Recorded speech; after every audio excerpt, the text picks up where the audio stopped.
내 하나님 여호와께서 내가 가서 차지할 땅으로 너를 인도하여 들으실 때 너는 그리심 산에서 축복을 선포하고 에발산에서 저주를 선포하라. 이 두 산은 요단강 저쪽 곧 기준 쪽으로 가는 길 뒤 길갈 맞은편 모래 상수리 나무 곁에 아라바에 거주하는 가나안 족속의 땅에 있지 아니하냐. 너희가 요단을 건너 너희의 하나님 여호와께서 너희에게 주시는 땅에 들어가서 그 땅을 차지하려 하나니 반드시 그것을 차지하여 거기 거주할지라. 내가 오늘 너희 앞에 베푸는 모든 규례와 법도를 너희는 지켜 행할지니라. 아멘. 사람의 뼈하고 뼈 사이에는 연골이 있죠. 연골이 없으면 이 뼈가 서로 닳지요. 아프고 관제의 기능을 못할 겁니다. 굽어지고 펴지고 이런 기능을 똑바로 못할 겁니다. 이것은 오늘 말씀을 이해하는데 원리적으로 똑같다는 게 아니고 이해를 돕기 위한 비유입니다. 하나님께서 우리에게 깨달음을 주기 위해서 사건만 연결시키지 않습니다. 교훈을 주기 위해서 말씀과 말씀만 이렇게 연결시키지 않습니다. 사건 사이에 말씀이 있고 말씀 사이에 사건이 있고 사건이 있으면 이 사건에 대한 해석을 해주시고 뜻을 가르쳐 주시고 어떤 뜻을 가르쳐 주시면 그게 실제인 것을 오히려 경험으로 알게 하시고 이렇게 하셔서 하나님의 말씀을 주시는데 우리는 지금 신명기 말씀을 몇 년에 걸쳐서 띄엄띄엄 보고 있지만 이게 하루에 다 주어진 말씀인데 전체로 보면 광야 생활 마지막 가나안 입성을 앞둔 아직 땅은 가나안 땅은 아니지만 광야 생활은 사실상 이제 거의 끝났죠. 광야 생활은 사실상 끝났습니다. 광야 생활을 마무리하면서 최종 정리와 더불어 가나안에 들어갈 준비를 하는 겁니다. 참 중요한 거죠. 광야 생활이라는 이 엄청난 경험 40년 있을 일 다 있었는데요. 하나님의 놀라운 구원도 있었고 우리를 보호하시는 것도 다 경험해봤고 책망하시고 저주하시고 벌하시는 것도 그 깊이와 높이와 넓이를 다 경험해봤는데 이 모든 것을 어떻게 정리를 하고 생활을 마무리할 거냐 할 때 마치 마무리 운동하는 것처럼 공부 다 끝난 다음에 요약 정리하는 것처럼 신명기가 주어진 겁니다. 자, 가나안을 들어갑니다. 완전 다른 세상입니다. 완전 다른 세상을 준비하는 데 있어서 거기 가면 물맛이 어떻고 풍토가 어떻고 지리가 어떻고 사람들의 생김새와 언어가 어떻고 이런 이야기를 사전 준비를 좀 좋잖아요. 여행 갈 때 우리 젊은 친구들 여행 갈 때 이것저것 많이 찾아보고 가죠. 그 며칠 가서 내가 돈 쓰고 놀고 올 건데도 그런데 말이죠. 여기서 살 땅에 대하여 그렇게 하나님 세밀하게 가르쳐주지 않습니다. 정탐을 미리 보내긴 하지만 그거 갖고는 어떤 것은 정보가 부족합니다. 정보를 주려고 하는 게 아닙니다. 말하자면 나라와 민족, 지역과 지리, 풍토가 어떻든 문화가 어떻든 간에 이거 한 가지 가지면 가장 중요하고 본질적인 걸 지킬 수 있습니다. 가나안 들어가면 뭘 조심하라고 했습니까? 마음 뺏길 거 조심하라고 했습니다. 그래서 뭘 더 얻느냐보다 가지고 있는 걸 뺏기지 않는 게 더 중요한데 하나님께서 이 신명기 말씀을 주셔서 가나안 들어갈 채비를 하신 겁니다. 하나님이 생각하는 제일 중요한 준비는요, 율법을 다시 듣는 것입니다.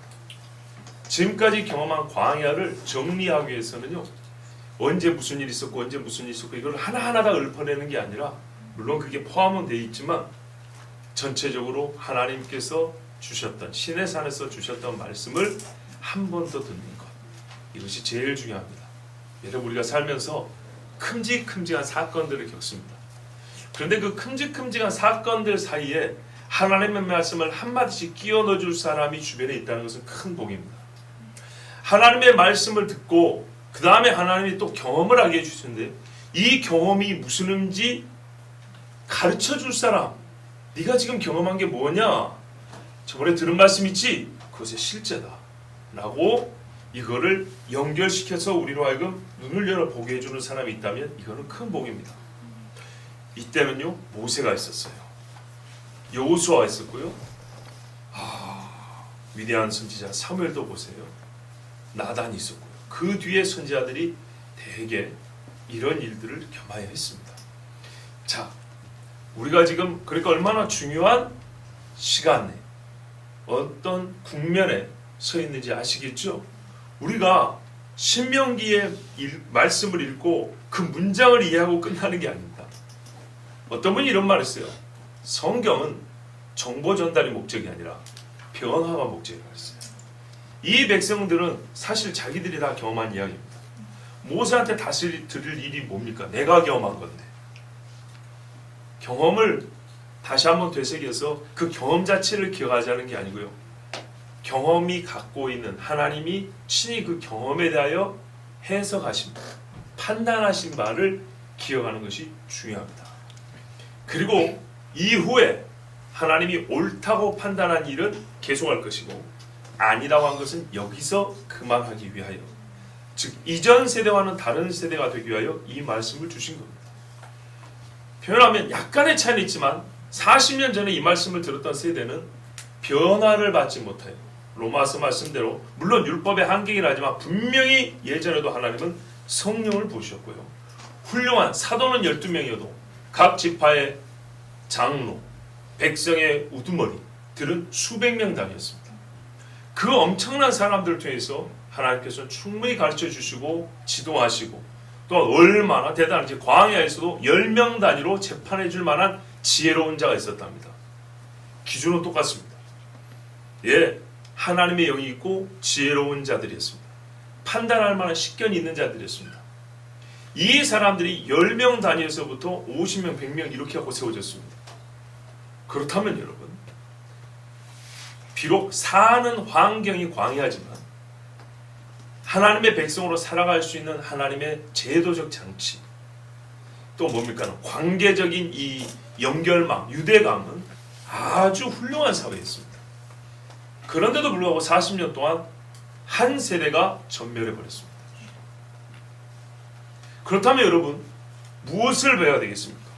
아주 그냥 딱딱 자르고 몸통만 딱 말하면 안 죽는 법 배워야죠. 한 세대가 전멸하는 걸 내가 다 봤다면 40년 동안, 그것도 애굽에서 구해놓으신, 홍해를 걷는 게 아니지 통과하게 하신 그 하나님을 모시는 백성이 신이 하나님의 손에 의해서 한 세대가 없어져 버렸어요.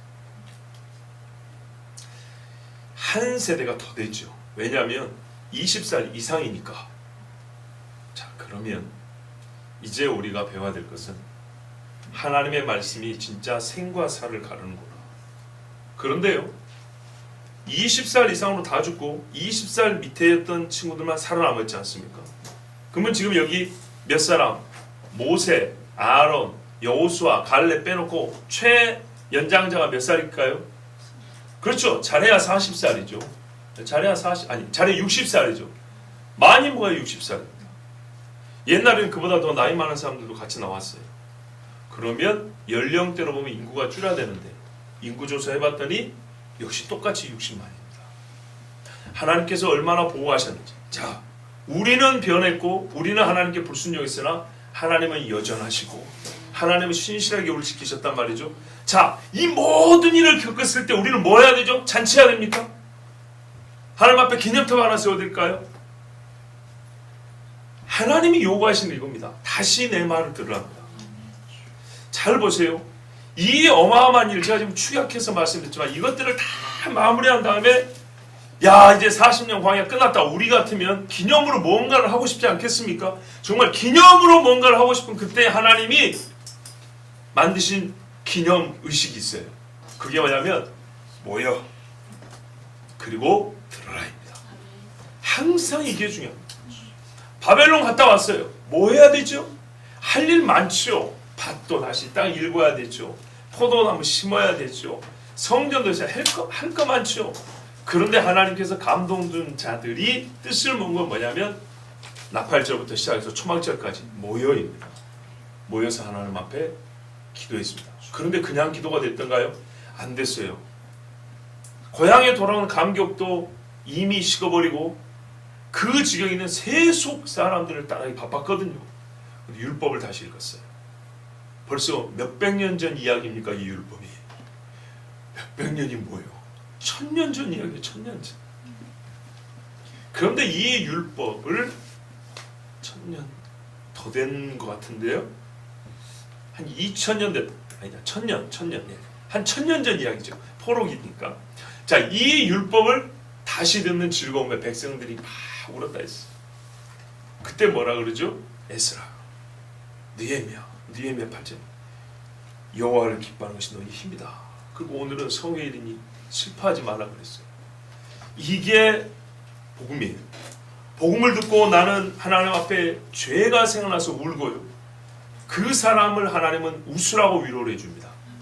이게 경험이 안 되면 하나님을 만나지 못한 거예요. 하나님을 만나면 반드시 참을 수 없는 통곡이 쏟아 나오고요. 하나님을 만나게 되면요, 정말 입이 찢어질 정도로 웃게 됩니다. 하나님이 준비하신 일입니다. 자, 이 일이 어떻게 됐죠? 율법이 있어서.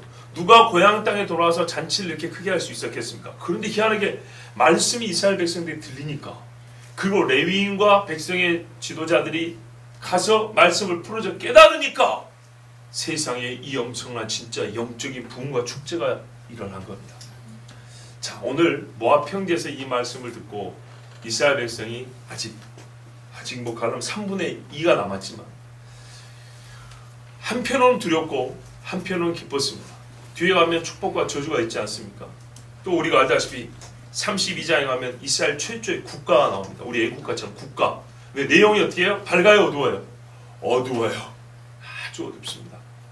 그럼에도 불구하고 그 노래소리를 배울 수 있다는 자체가 기쁜 거죠. 이것은 우리로 하여금 하나님께서 정말 이전의 광야 세대와 같이 않게 하게 해 주신 것이니까. 자, 그런 측면에서 신명기 말씀을 우리가 듣습니다. 광야 세대의 모든 종결, 가나안 입주, 가나안 진입을 앞두고 하나님이 시켜주신 마무리와 준비입니다. 이걸 우리 삶에 적용하면 항상 사건과 사건 사이에 뭐가 있어야 한다고요? 하나님의 말씀이 있어야 된다. 특별히 율법이 있어야 됩니다. 재작년 특별 밤기도죠. 18년 1월 달에 두 번째 날 밤에 로마서 2장을 설교했었습니다. 근데 그 설교 중에 이런 말이 있었습니다. 사람이 잘했다고 칭찬을 듣는 경우에, 보통 잘했다, 훌륭하다라고 칭찬을 듣는 경우에 율법을 그 옆에 한번 세워봐라. 율법과 같은지 다른지. 사람이 품격 있고 고상하고 정결하고 존경할 마다 하는 경우에 율법을 옆에 한번 대봐라. 과연 율법과 어긋나는지 같은 성질을 갖고 있는 것인지. 어떻습니까? 다를까요? 같을까요? 반대될까요? 아니면 같은 방향일까요? 같습니다. 방향이 됐든 성질이 됐든 뭐가 됐든 간에 같다라고 말할 수 있지 다르다라고 말하는 이유는 거의 없습니다. 세상에 만들어진 법들이 뭔가 좀 깨림칙하다 하고 할 때 율법을 갖다 대보세요. 안 맞습니다. 그렇지, 저렇게 판단을 해야지, 법은 저렇게 세워야지, 교육은 저렇게 하지 할 때 율법을 갖다 대보세요. 모세오경 갖다 대보세요. 맞습니다. 그거거든요. 그렇다면 우리가 무엇이 이루어졌을 때 율법을 대본다면 율법에 맞게 무엇을 하면 얼마나 큰 복인지 우리는 그것을 논리적으로 확인할 수 있습니다. 예, 이스라엘 백성들에게 항상 하나님은 사건과 사건 사이에 율법을 기억나게 해주셨습니다. 땅과 땅 사이에 율법을 기록해 놓게 하셨습니다. 이 일이 중요합니다. 우리 삶에 오늘의 이 말씀, 신명기를 들려주시는 이 말씀의 하나님의 깊은 뜻이 우리 삶 속에 그대로 나타나길 바랍니다. 우리가 그걸 실천해야 됩니다. 오늘 11장 이제 마지막 부분인데요. 내 하나님 여호와께서 내가 가서 얻을 땅으로 너를 인도하여 들으실 때에, 그렇습니다. 이 말씀 지금까지 여러 번 반복됐던 말씀입니다. 근데 우리 하나님이 뭐냐면 이 말씀을 반복했다는 건 반드시 그렇게 해준다는 거죠. 너를 데리고 들어가신다는 뜻입니다. 그냥 너를 인도하여 하니까 조금 거리감이 있고요. 하나님이 멀리서 이렇게 툭 밀어주면 쓱 들어갈 것 같죠. 그게 아니고 이대로 손잡고 간다는 얘기입니다. 선지서 어딘가에 지금 정확한 주소가 생각나지 않지만 애굽에서 너희 하나님이 손을 잡고 나왔다 이렇게 돼 있어요. 손을 잡고 나온 하나님이 오늘 본문에도 원뜻에 조금 바뀌어보냐면 너를 데리고, 그러니까는 묘사라면 손을 잡고 엄마나 아빠가 데리고 어디 들어가듯이 가나안에 들어갔다는 얘기입니다. 데리고 나오고 데리고 들어가십니다. 철저하게 완전하고 완벽하게 하나님께서 가나안에 들어가게 하십니다. 자, 막을 자가 있을까요? 없을까요? 없죠. 구원도 그렇습니다. 하나님께서 너를 불러 손을 잡고 어둠에서 끌어내어 하나님의 안식으로 들어가시면 막을 자도 없고 뺏을 자도 없습니다. 자, 그렇게 해서 철저하게 이스라엘 백성은 들어갑니다. 미래 이야기지만은 하나님이 손을 잡고 있기 때문에 이거는 반드시 됩니다. 그때 무엇을 하려고 하냐면 할 일 많은데 하나님이 또 오늘 같은 일을 하라는 겁니다. 우와, 보십시오. 지금 신명기 우리가 지금 띄엄띄엄 난다. 그렇죠. 사실 띄엄띄엄이죠. 매일 보는 거 아니니까. 띄엄띄엄 부분을 읽고 있지만 광야를 마무리하면서 가나안 들어가기 전에 모압 형제 지금 하루 말씀을 듣고 있죠. 가나안에 들어가면 어느 한 날을 잡아서 이 말씀을 다시 읽으랍니다. 다시 읽고 기록을 하라 그럽니다. 물론 보면 이 앞에까지 말씀을 다 읽으라는 건 아닌 것 같아요. 다 읽으라는 건 아니지만 하나님이 명하신 중요한 율법의 규례들을 읽으라는 말씀이 있고요. 특히 축복의 말씀과 저주의 말씀을 선포하라는 것. 이게 중심이 되어서 하나님의 말씀을 다시 듣는, 오늘과 같은 일을 또 한 번 하라고 말씀하시는 거예요. 시내산에서 한 번 있었고 모압 평지에서 한 번 있었고 가나안에 들어가면 전체 모아놓고 이 일을 또 하라는 거예요. 그런 다음에 뭐냐면 매 초막절마다 또 하라 그랬어요. 사건과 사건마다, 시간과 시간의 마디마다 뭐가 있다고요? 하나님 말씀의 선포가 있고 들음이 있어요. 자, 그러니까 절기를 지킬 때 우리가 절기 지키는 의식을 통하여 하나님의 약속을 기억하는 거지만 하나님은 그와는 약간 타이밍을 달리해가지고 또는 특별하게 시간을 정해서 말씀이 절기처럼 들려지게 하는 그런 명령을 내리신 겁니다. 예, 우리가 듣는 말씀과 보이는 말씀이라고 그러거든요. 설교는 듣는다고 성찬식이나 세례 같은 경우는 이 성례제 같은 건 보이는 말씀이라고 그러는데 그런 식으로 돼 있어요. 구약의 이스라엘 백성도 가나안 들어가면 말씀을 듣는 때가 정해져 있고요. 하나님 앞에 절기를 지켜서 초막을 짓는다든지 뭘 붓는다든지 제물을 바친다든지 이런 의식적 행위로 그 약속을 기억하는 때가 정해졌어요. 이게 겹치는 경우가 있고 다른 경우가 있고 그래요.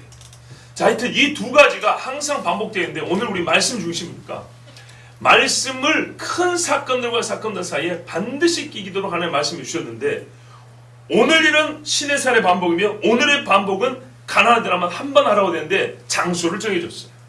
거기가 어디냐면 그리심과 에발산에서 선포하래요. 오, 이 말은 정확히 그리심산과 에발산을 왔다 갔다 하면서 외치라는 얘기는 아니죠. 우리가 27장에 가면 이 말씀이 다시 나오는데 전장이 오늘 말씀의 반복입니다. 그리심산과 에발산에 가서 할 일을 읽어줍니다. 좀 이따 우리 살펴볼게요. 그때는 모세가 아니었죠. 여호수아가 혹은 아론의 아들 누구죠? 엘라사. 그렇죠?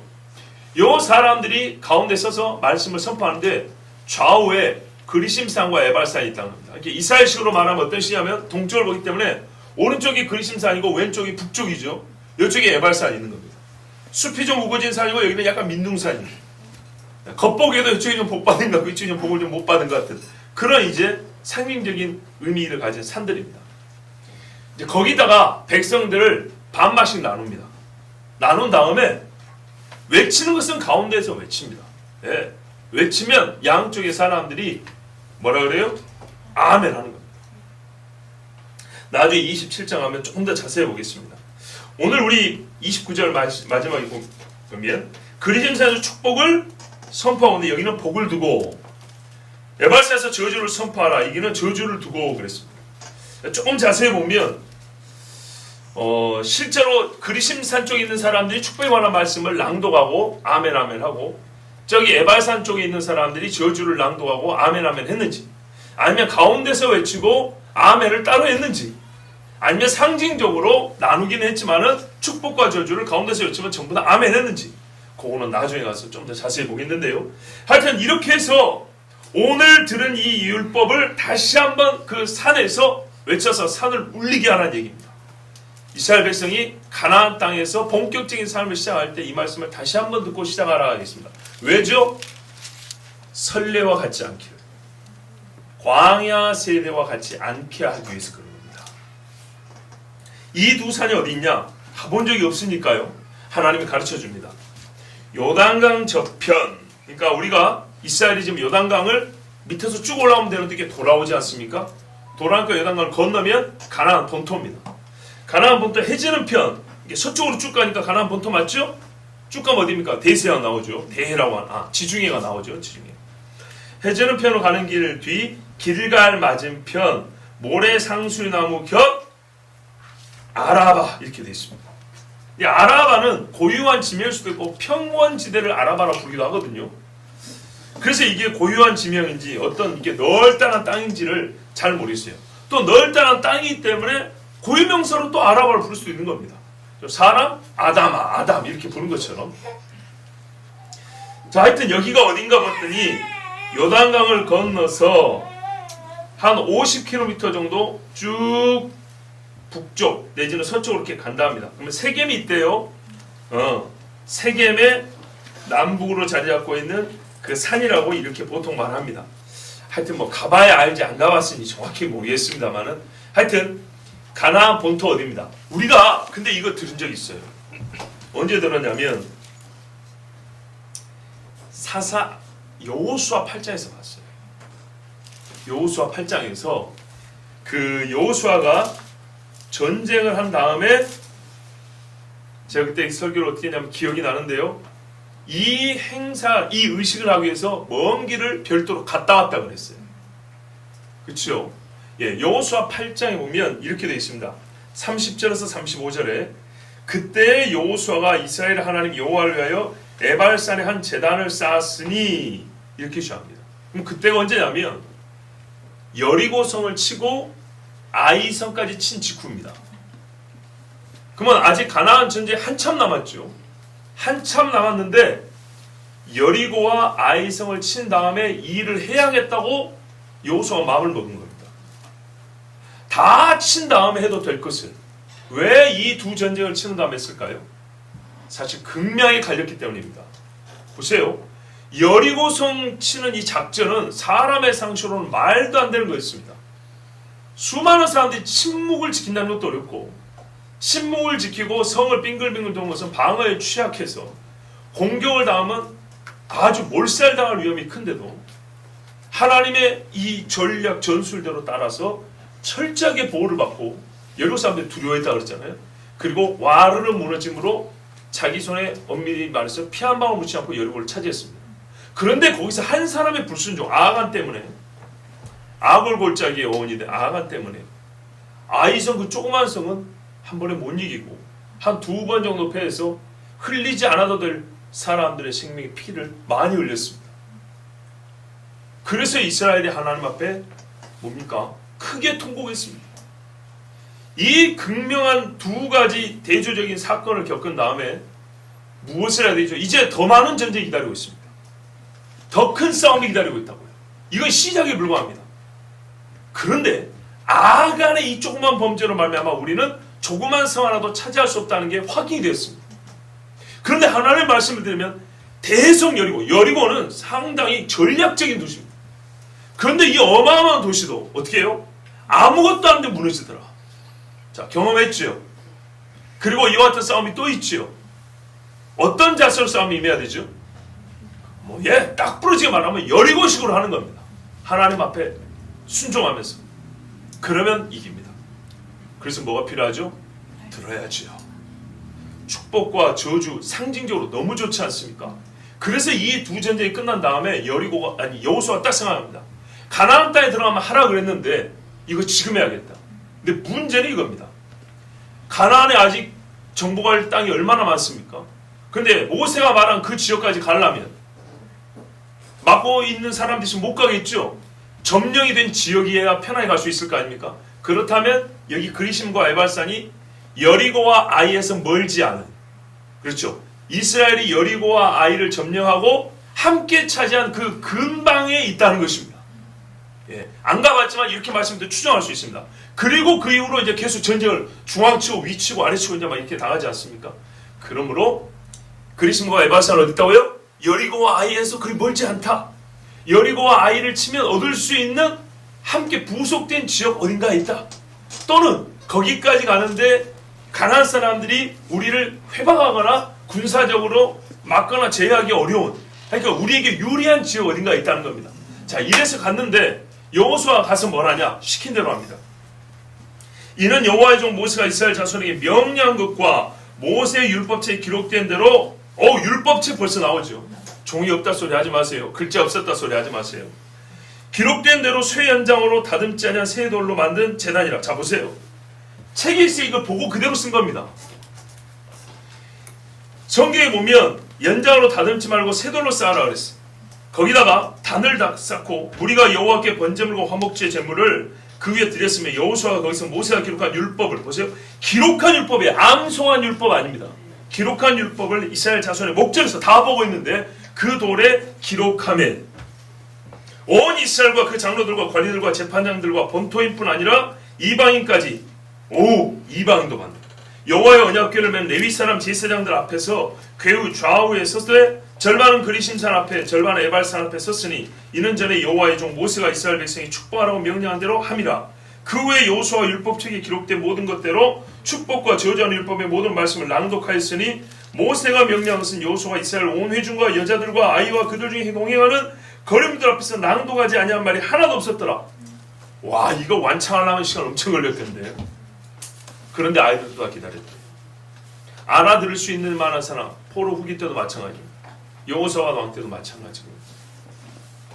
자, 오늘 이 말씀을 신명기 11장 29절의 말씀을 여호수아가 불과 시간으로 보면 한 1년 안에 수행한 겁니다. 가나안에 들어가자마자니까요.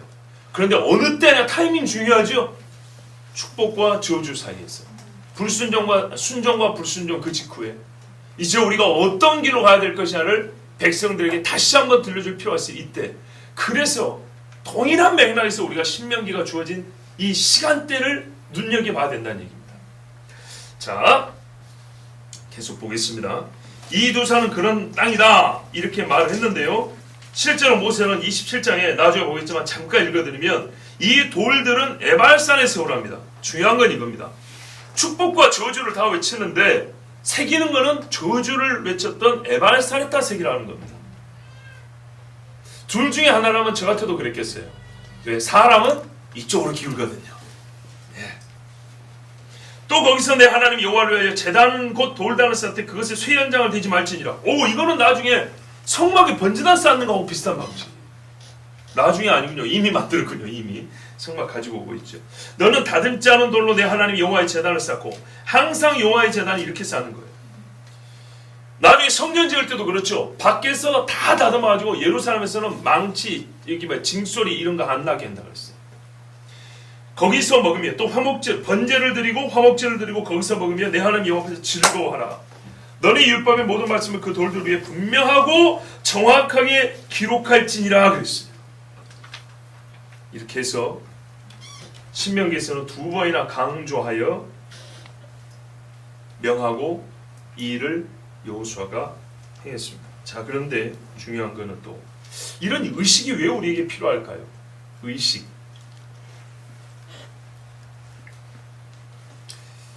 의식이 있어야 어떤 게 보이는 예식으로서 의식이죠. 이게 있어야 우리 머릿속에 의식이 남습니다. 실제로 그렇죠. 길게 기억 못합니다. 우리는 어떤 한 때를 기억합니다. 그날이라고 말하는 그날을 기억합니다. 그리고 기록이 굉장히 중요합니다. 기록이 남겨있으면 사람의 불완전한 기억을 안전하게 보존해주죠. 삐뚤어진 걸 바로잡아주죠. 그래서 어떤 의식은 기억을 오래가게 하고요. 기록은요, 기억을 온전하게 보완해 주는 역할을 합니다. 그리고 널리 퍼지게도 할 수 있죠. 그런데 오늘 에발산에 기록한 것은 널리 퍼진다기보다는 무슨 말씀을 하셨는지, 이 백성이 받은 말씀이 무엇인지를 정확하게 남겨 기억하게 하는데 오히려 더 큰 초점이 있습니다. 하나님의 최종 목적은요, 31절 32절에 나온 것과 같이 에발산에 가서 외치고 기록한 것도 바로 이 최종 목적과 동일한 맥락 안에 있습니다. 너희가 요단을 건너 너희 하나님 여호와께서 너희에게 주신 땅에 들어가서 얻으려 하나니 반드시 그것을 얻어 거기 거할지라. 너무 이스라엘 백성의 그 소원 형식으로 되어 있는데요, 그게 아니고요, 마땅히 일어날 일을 그냥 진술한 겁니다. 미래형이지만 소유할 것이다. 너희가 거기 거한다 라는 말씀입니다. 너희가 가고 싶으니까 가는 것이고 갖고 싶으니까 갖게 될 것이고 이런 뜻이 아닙니다. 하나님이 주시고자 한 것인데 너희가 거기서 얻게 될 것이다, 거할 것이다, 이런 말씀입니다. 그러면 그 다음에 어떻게 해요? 내가 오늘날 너희 앞에 베푸는 모든 규례와 법들을 너희는 지켜 행할지라. 오늘날 하면 너무 좀 넓게 느껴지죠. 이 세대를 가리키는 말로 느껴지죠. 오늘날 한국교회가, 이 말은 오늘이 아니죠. 그렇죠? 오늘을 포함한 근방의 날들이죠. 넓게는 한 10년 어간도 20년 어간도 말할 수 있지 않습니까? 원래는 이 날입니다. 오늘 바로 오늘입니다. 그러니까는 정확하게 오늘 이 말씀입니다. 변개, 추가, 왜곡된 해석을 모두 불허하는 최종적으로 주어진 오늘 이 말씀입니다.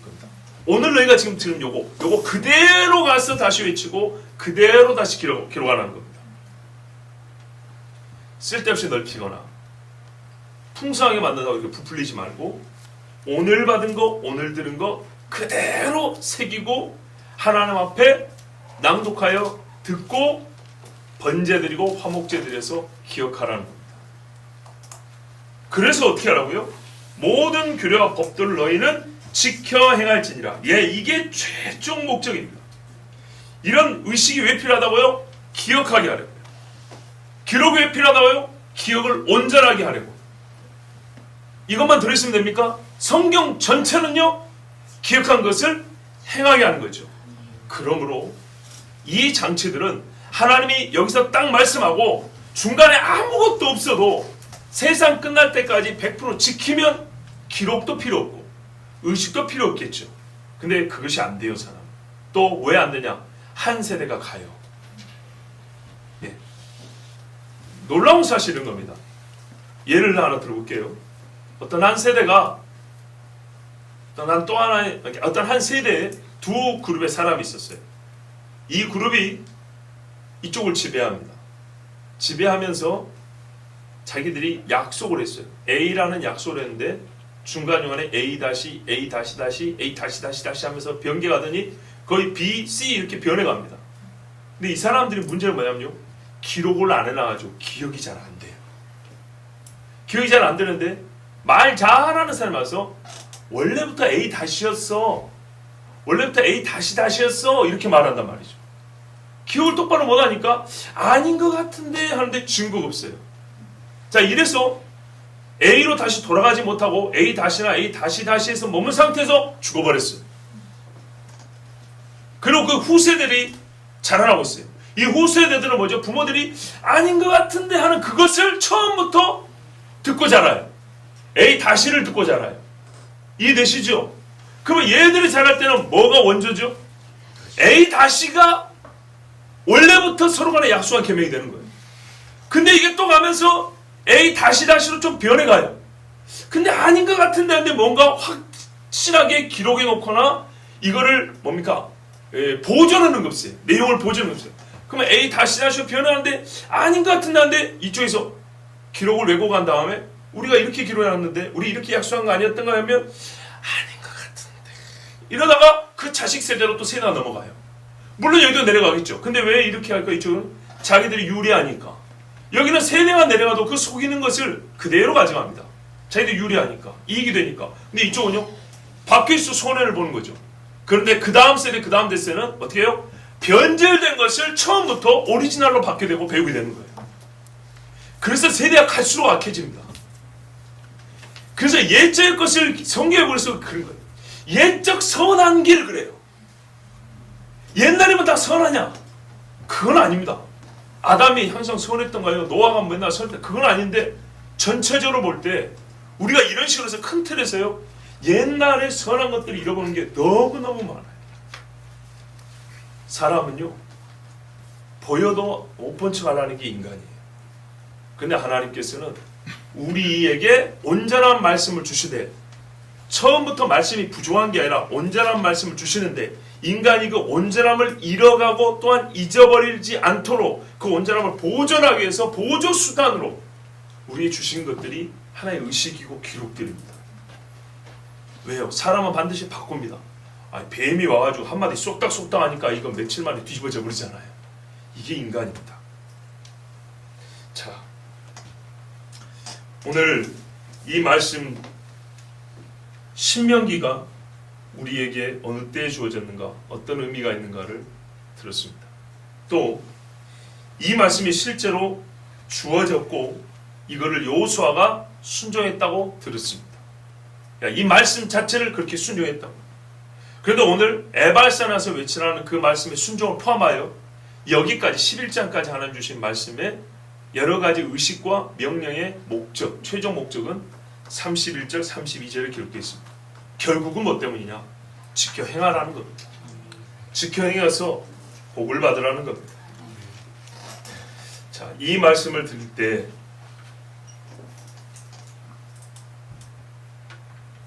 한 가지 더 우리가 얻고자 하는 통찰이 있습니다. 우리가 지금 겪고 있는 일들을 한번 돌이켜보고 싶죠. 뭐냐면 광야 생활을 이렇게 그냥 이름을 좀 다르게 불러보겠습니다. 광야 사태. 사건과 사태는 좀 다릅니다. 사건은 작은 것에서 큰 것까지 다 들었는데 사태는 기본적으로 사이즈가 작을 수는 없죠. 큰 일들이죠. 또 의미가 크고 그 사건이 발생했던 어떤 영역을 넘어서서 다른 영역에까지 영향을 미치는, 정치적이었는데 경제, 군사까지 영향을 미친다거나 어떤 한 세대에 일어난 일인데 다른 세대까지 영향을 미친다거나 이런 것들을 사태라고 볼 수도 있죠. 그래서 우리가 교통사고를 하지만 교통사태라고 말하지는 않습니다. 그렇죠? 광야에서 있었던 일들 중에 바알볼의 사건 이렇게 말하지만 바알볼 사태라고까지는 말하지 않습니다. 근데 전체를 보면 광야는 사건이라고 말하기는 조금 그렇죠. 너무 크죠. 그리고 어떤 사건을 통해서 사람들의 의식이 전환되는 일이 있을 때 보통 또 사태라고 부릅니다. 그래서 우리가 어울리는 말을 좀 찾자면 코로나 사건이 아니라 코로나 사태죠. 코로나 사태. 광야 사태 이후 듣는 이 말씀입니다. 광야가 있었기 때문에 들을 수 있고 광야 사태를 겪었기 때문에 다시 들어야 할 필요가 있었던 율법입니다. 그리고 광야 사태를 겪은 자들이 바라보는 길은 다시 광야를 보는 것이 아니라 가나안 땅을 바라보기 때문에 반드시 들어야 할 것들, 아니 다른 여러 일들 중에 해야 할 것이 듣는 일이었고 들어야 될 여러 소리 중에 진짜 들어야 될 것은 하나님의 율법이었습니다. 코로나 사태, 정치, 경제, 군사, 교육, 환경, 보건, 의료, 국제정치 관계 여러 가지로 분석 내지는 코로나 사태 이후, 포스트 코로나 이후에 우리는 어쩔 것이냐 또는 어떤 일이 벌어질 것이냐에 대하여 예견하고 예측하고 준비합니다. 그리스도인인 우리도 각기 사회에서 맡은 바 우리 일들이 있지요. 우리 역할이 있고 우리 가진 재능들이 있어요. 그래서 그런 여러 직능적 범위 안에서 할 수 있어요. 나는 교육가로서, 나는 의료인으로서 그럴 수 있어요. 이스라엘 백성 안에도요, 재주 좋은, 손재주 좋은 사람도 있었고요, 싸움 잘하는 사람도 있었고요, 머리 좋은 사람들도 있었어요. 글 잘 쓰고 말 잘하는 사람도 있었어요. 근데 전체로 먼저 했던 게 뭡니까? 평야, 모압 평야에 모여서 산에서부터 들려오는 하나님의 말씀을 처음부터 끝까지 다시 듣는 일이었어요. 분명한 이야기입니다.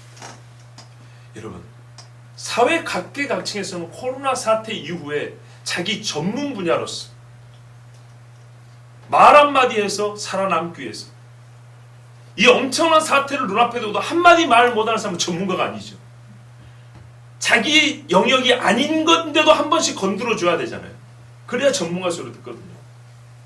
세상 하다못해 그래요. 근데 우리는 전문가로서 자랑하자고 드러내자는 게 아니라 우리의 본분은 뭐냐면요. 우리는 코로나 사태라는 이 사태 자체를 어떻게 분석을 했냐.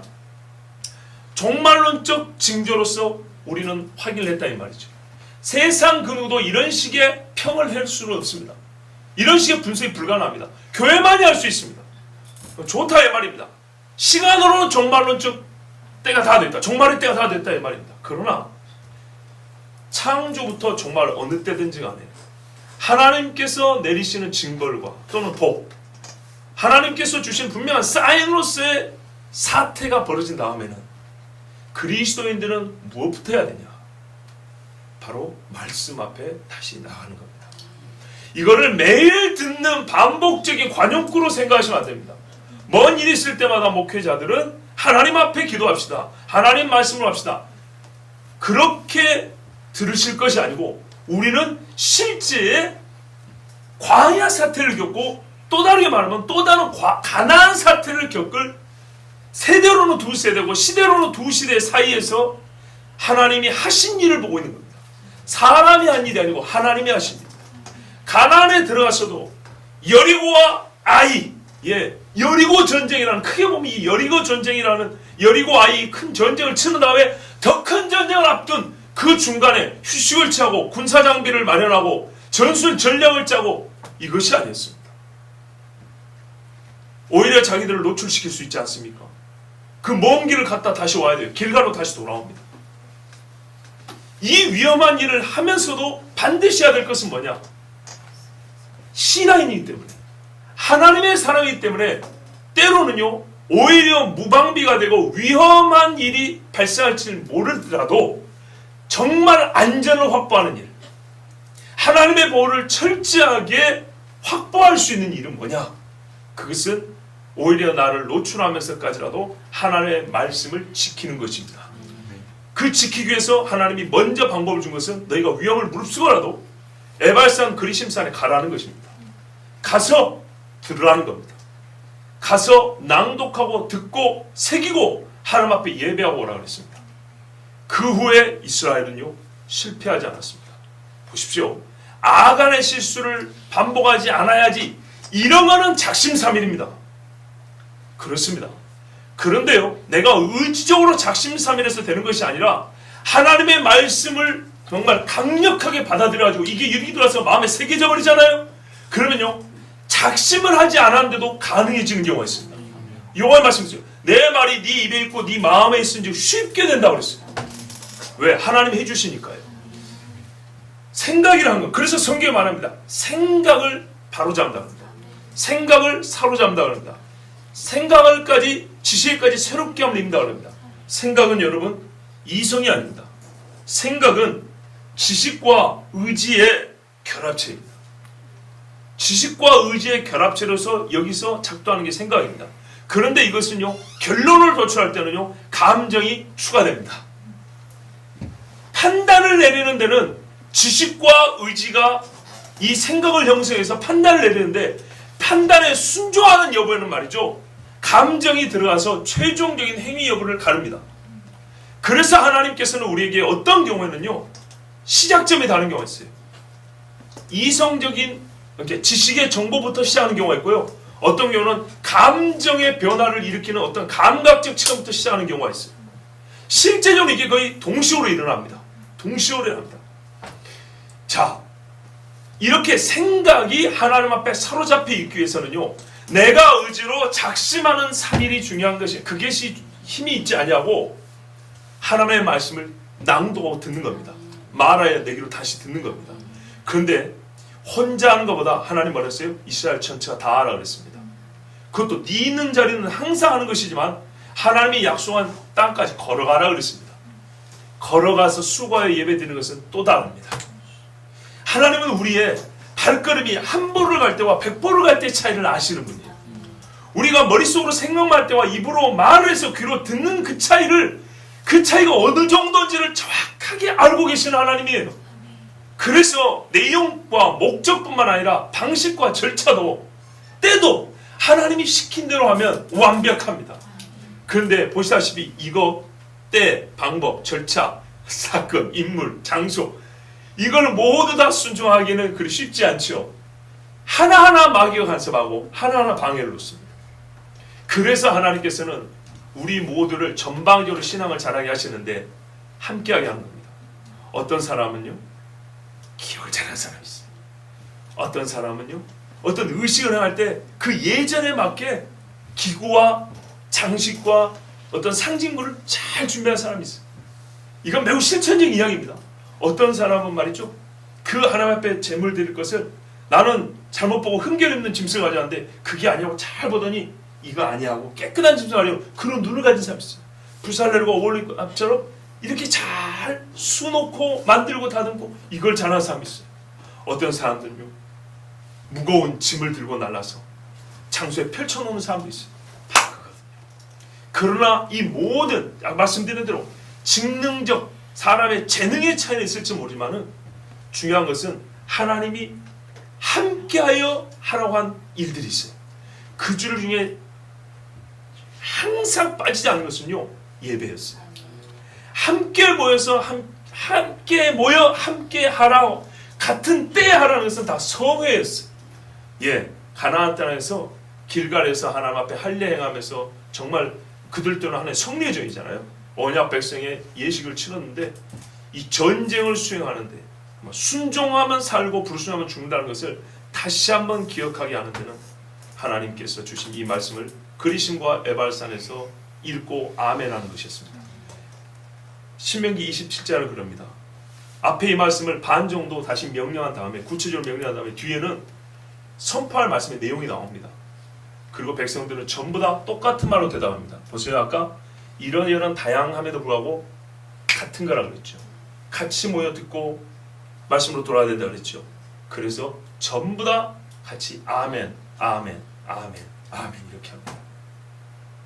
여러분,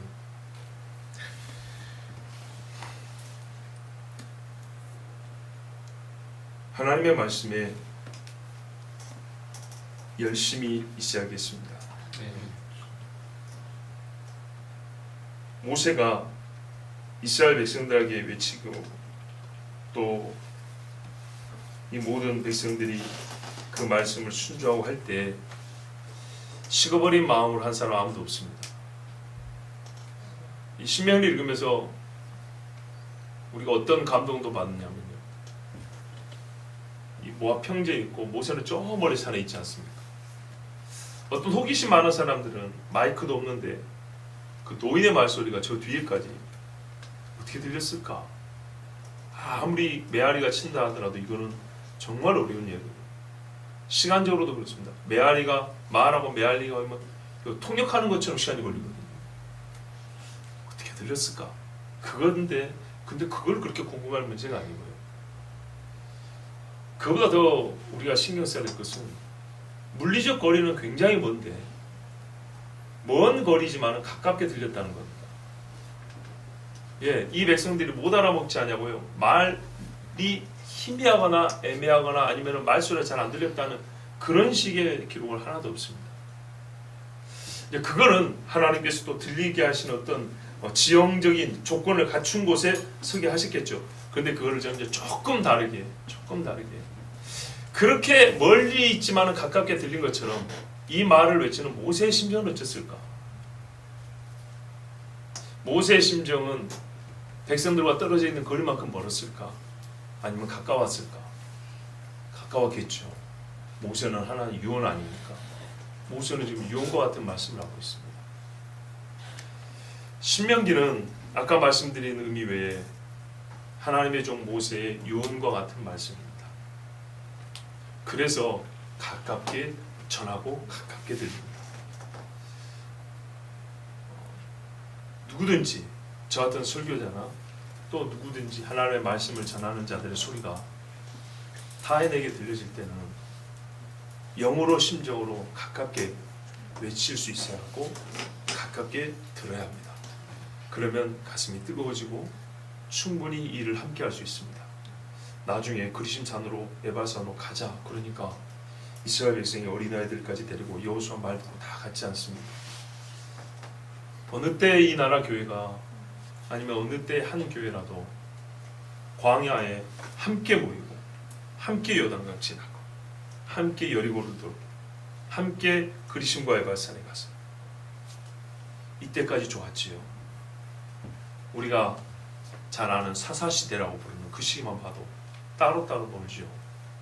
그리고 벌써부터 지파의 분열이 시작됐다라는 그런 평을 합니다. 이 어려울 때 하나님의 말씀이 한 곳에 모였을 때 들려질 때는요, 결과적으로 보면 한 곳에 모여서 하나님의 말씀을 함께 들 때는 함께 있을 수 있습니다.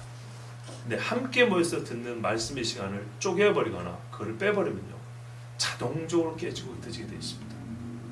하나님을 향한 그리고 서로를 향한 마음의 뜨거움이 식어버립니다. 그러므로 여러분, 코로나 사태 이후 우리가 무엇을 힘써야 될까? 우리가 무슨 일을 먼저 해야 될까? 이것을 잘 생각해 보시고 여러분 힘을 내서 다시 시내사 모압 평지 그리심과 에발산 앞에 서시기 바랍니다. 그리고 들으시고 하나님 말씀에 순종하여 저주가 아니라 복받는 우리가 되길 바랍니다. 기도하겠습니다.